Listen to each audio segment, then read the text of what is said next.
पंतप्रधान नरेंद्र मोदी यांनी महाराष्ट्रातल्या विधानसभेच्या प्रचाराला धुळ्यातून सुरुवात करणार आहे।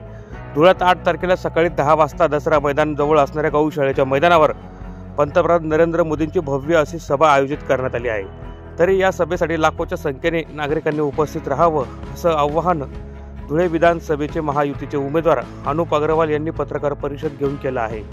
पंतप्रधान नरेंद्र मोदी यांच्या सभेसाठी जय्यत अशी तयारी करण्यात आली असून भल्या मोठ्या मैदानावर ही सभा होणार आहे। त्यासाठी प्रशासनाच्या वतीने चोख असा पोलीस बंदोबस्त तैनात करण्यात आला आहे।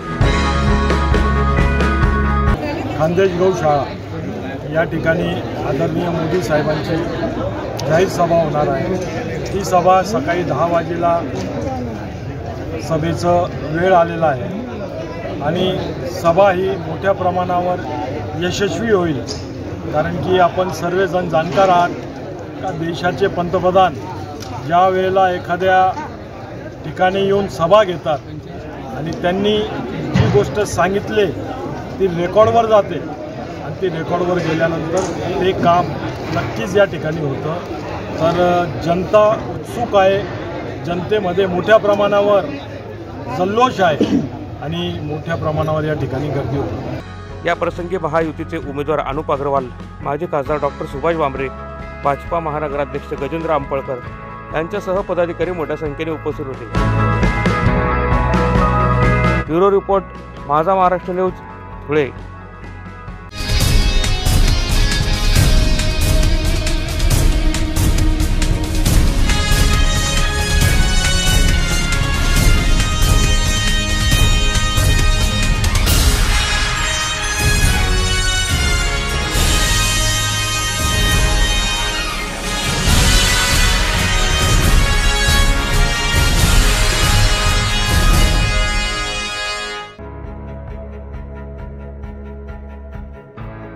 शिंदखेडा तालुक्यातील वर्षी या गावी तब्बल 23 वर्षांनंतर क्रांतीवीर नानासो शंकर पांडू माळी माध्यमिक विद्यालय आणि श्रीमती रखमाबाई शंकर माळी उच्च माध्यमिक विद्यालयाच्या माजी विद्यार्थ्यांची शाळा भरली। या स्नेहमिलनाच्या कार्यक्रमादरम्यान अनेक उपक्रम संपन्न झाले। या कार्यक्रमात अनेक माजी विद्यार्थ्यांनी शालेय जीवनातील अनुभव शेअर करत मनोगत व्यक्त केलं। शिक्षकांना देखील विद्यार्थ्यांना पाहून आनंद झाला। या स्नेहमिलनाच्या कार्यक्रमासाठी धुळे जिल्ह्यासह महाराष्ट्रभरातून विविध भागात कार्यरत असणारे माजी विद्यार्थी सहभागी झाले होते। तब्बल 23 वर्षांनंतर माजी विद्यार्थ्यांचं स्नेहमिलन झाल्यानं अनेक माजी विद्यार्थ्यांसह शिक्षकांच्या चेहऱ्यावरचा आनंद ओसंडून वाहत होता। तर या निमित्तानं शालेय जीवनातील अनेक किस्से विद्यार्थ्यांनी एकमेकांसोबत शेअर केले आणि कार्यक्रमात रंगत आणली। 20 ते 24 वर्षात आजचा हा गेट टुगेदरचा कार्यक्रम होय। आजचा या गेट टुगेदर कार्यक्रमास उपस्थित आपले मुख्याध्यापक असतात, परंतु आपले हे गेट टुगेदर खूप खास आहे, कारण येथे फक्त आपल्या शाळेतीलच आठवणी आहेत, ज्या शाळेने आपल्यावर संस्काराचे व शिक्षणाचे बीजरोपण करून आपल्या जीवन प्रवास सुखकर केला आहे। शाळेतील अनुभव, सरांचे रागवणे व तितक्याच मायेने समजावणे, शाळेतील वेगवेगळ्या उपक्रमातून शिक्षण व त्यातून मिळालेला आनंद कसा विसरता येईल। अशा या माझ्या शाळेला त्रिवार आकांक्षाचे पंख असावे उंबरठ्यावर पडतील। आजपर्यंत 23 वर्ष उलटून गेली आहेत। आपण कोठे असू, कसे असू, आजपर्यंत कल्पनाही नव्हती, परंतु आजच्या आधुनिक युगातील सोशल मीडियामुळे भरपूर प्रयत्नानंतर आपण एकत्र येण्याचा हा योग म्हणजेच आजचे हे गेट टुगेदर। या प्रसंगी मी प्रत्येकाला विनंती करतो की आपल्यातील तरी त्यांच्याकडून मिळालेलं ज्ञान मला दैनंदिन जीवनात किती उपयोगी आहे ते मलाच माहित आहे। असं ज्ञान देणारे शिक्षकांचा विसर कधी पडणार नाही आणि कधी पडत नाही आणि कधी पडणारही नाही। जरी ते आपल्यापासून लांब गेले, पण त्यांनी दिलेलं ज्ञान आपल्या हृदयात कायम असतं। म्हणून या स्नेह संमेलन सोहळा या कार्यक्रमामुळे माझ्या या शिक्षकांची भेट झाली आणि त्यांच्यामुळे माझ्या या शिक्षकांची भेट झाली आणि त्यांच्या चरणी नतमस्तक होण्याची सुवर्ण संधी मला मिळाली आणि माझ्या बालपणाचे मित्रमैत्रिणींच्या आठवणींना उजेड मिळाले। माझ्या मित्रमैत्रिणींशी तब्बल 24 वर्षानंतर भेटीचा योग मिळाला। या कार्यक्रमाचे नियोजन यशवंत चौधरी यांच्या संकल्पनातून शक्य झाले। म्हणून या माझ्या SSC 2000 ते 2010 ची बॅचचे मित्रमैत्रिणींचे मी आभार व्यक्त करते आणि अभिनंदनही करते. शेवटी एवढेच बोलावेसे वाटते. आपली शाळा, आपल्या शाळेमध्ये आपण घेतलेले स्नेहसंमेलन, त्याचप्रमाणे केलेल्या सहली, केलेले गाईड स्काउट कॅम्प, त्याचप्रमाणे त्यावेळेस आपण जे जे काही एकमेकांना जे सहकार्य केलं, चिडवलं किंवा एकमेकांच्या ज्या खोड्या काढल्या, कशा प्रकारे त्रास दिला, या सर्व गोष्टी आपल्या डोळ्यासमोरून जातात. शाळेला कोणीही विसरू शकत नाही. कारण असं म्हणतात, मातृदेवो भव, पितृदेवो भव आणि आचार्य देवो भव. या तिघांचं ऋण हे इतकं मोठ्या प्रमाणात आपल्यावर आहे की त्या ऋणातून आपण मुक्त होऊ शकत नाही. परंतु त्या ऋणातून उतराई होण्याचा जो प्रयत्न आज आपण केलेला आहे तो खरंच खूप स्तुत्य उपक्रम आहे. एक भावबंध आपण या ठिकाणी निर्माण केलेला आहे. आपल्याबद्दल अनेकांना कौतुक वाटत असेल. पुढची येणारी जी पिढी आहे त्या पिढीलाही आपण एक आदर्श घालून दिलेला आहे. एक मी म्हणेन की लेसन दिलेलं आहे की शाळेला कधीही आपण विसरू नये. शाळेमध्ये आपण जरी नसलो, उच्च पदावर जरी गेलेलो असलो, पैसे मिळवत असलो, खरं म्हणजे माणूस श्रीमंत झाला की तो बाकीच्या जुन्या गोष्टी सगळ्या विसरून जातो. परंतु तुमची विचाराची श्रीमंती या ठिकाणी दिसून येत आहे. माणूस पैशाने कितीही श्रीमंत झाला आणि विचाराने जर तो गरीब असेल तर त्याची श्रीमंती काहीही कामाची नाही.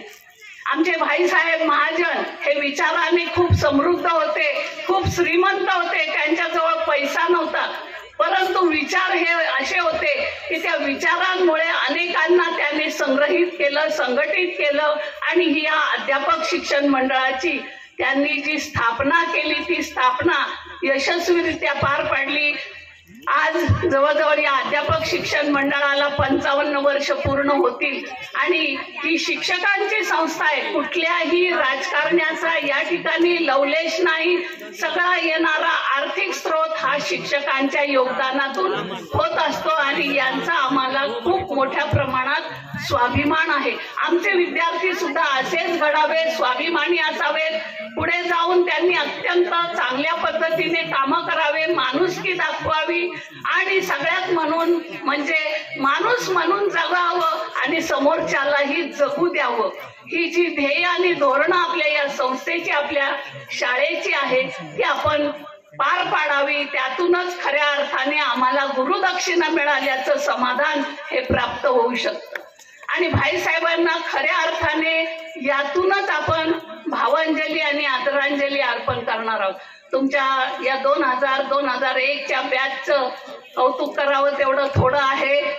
सर्व हसमुख, उत्साही आणि कार्यरत असणारे कोण कुठे असाल, कोणत्या पदावर आपण असाल, कोणाला जास्त पैसे मिळत असतील, कोणाला कमी पैसे मिळत असतील, पण आज तुम्ही एका विचाराने, एका मनाने, एक दिलाने या ठिकाणी संघटित झालात. कार्यक्रमाची सुरुवात राष्ट्रगीताने करण्यात आली. तसेच सरस्वती मातेचं पूजन करून पुष्पहार अर्पण करत कार्यक्रमाला सुरुवात झाली. यावेळी माजी विद्यार्थ्यांनी शिक्षकांचा सत्कार करत माजी विद्यार्थ्यांसह शिक्षकांनी मनोगत व्यक्त केलं. पुढे शाळेच्या पटांगणात वृक्षारोपण करण्यात आलं. वंदे मातरम या राष्ट्रगाण्याने कार्यक्रम संपन्न झाला. यावेळी कार्यक्रमाचे अध्यक्ष मंगल महाजन, मुख्याध्यापक UH केदार, यशवंत चौधरी, देवेंद्र बडगुजर, अश्विनी मोरे, सुरेखा मांडले, वैशाली शिवदे, प्रमोद सोनार, भगवान महाले, सय्यद फरीद, अरुण महाजन, अमरदीप महाजन यांच्यासह माजी विद्यार्थी मोठ्या संख्येने उपस्थित होते. ब्युरो रिपोर्ट, माझा महाराष्ट्र न्यूज, धुळे.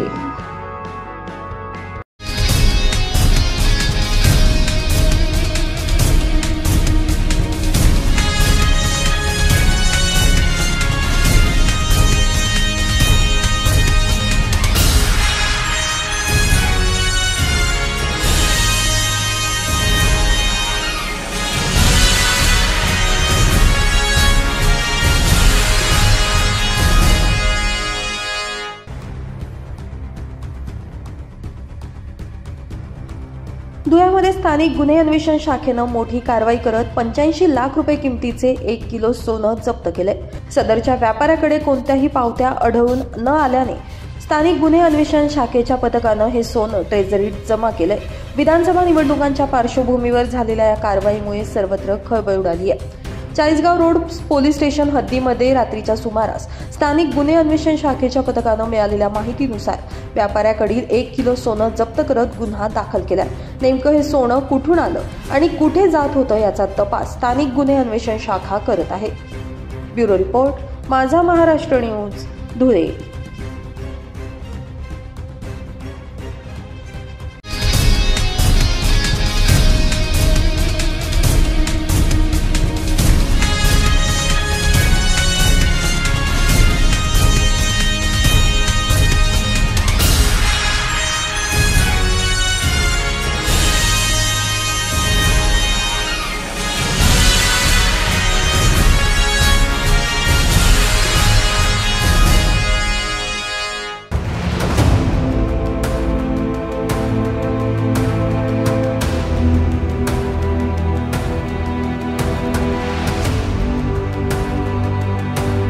धुळे तालुक्यातल्या आंबोडे गावामध्ये दुपारच्या सुमारास अचानक शेतातल्या विहिरीजवळ नाग आढळून आल्यानं खळबळ उडाली आहे। आंबोडे गावात वारंवार साप आढळत असल्याने शेतकऱ्यांमध्ये भीतीचं वातावरण निर्माण झालंय। साप निघाल्याची माहिती मिळताच सर्पमित्रांनी तात्काळ घटनास्थळी पोहोचत या नागाला जीवनदान देत नैसर्गिक अधिवासामध्ये सोडलं आहे।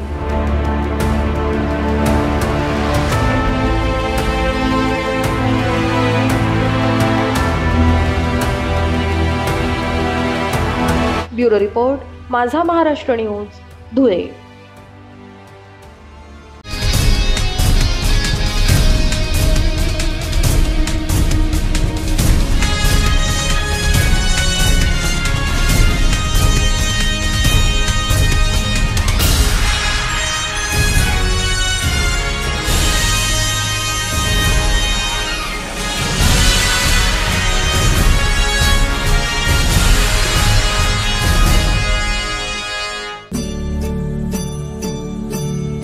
भडगाव तालुक्यातील वाडे गावातील श्रीराम मंदिरावर दीपावलीच्या शुभ मुहूर्तावर 1111 पंत्यांचे दिवे लावून दीपोत्सव साजरा करण्यात आला।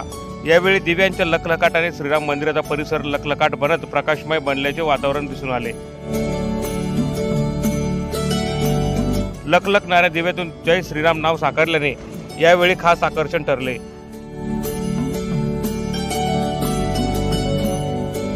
यावेळी भाविकांनी जय श्रीरामाच्या घोषणा केल्याने परिसरात भक्तिमय वातावरण निर्माण झाले होते।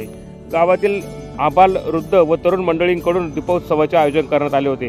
दीपोत्सवाला संपूर्ण गावातील नागरिक व महिला यांचे अनमोल सहकार्य लाभले।